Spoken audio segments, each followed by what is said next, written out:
Hello, what's up guys? For today's video ay magluluto na naman tayo ng ginisang repolyo na may halo siyang corned beef.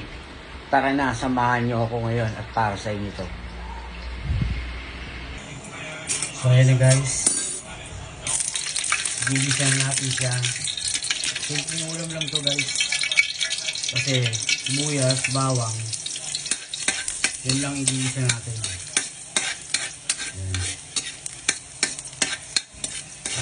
Medyo tipid to sa ngayon na ulam kasi gulay pero medyo mahal ang gulay. Mataas ang bili ko sa gulay. Yung dating 40 pesos lang, naging 90 pesos. Mataas talaga yung bilihin talaga ngayon guys. Ayan. Tignan natin yung repolyo. So ayun guys, kumukulo na siya. Kaya medyo luto na siya. Ayan guys. Kaya patayin natin guys. Ayan. Ayan guys. Ayan, luto na siya guys. Ayan.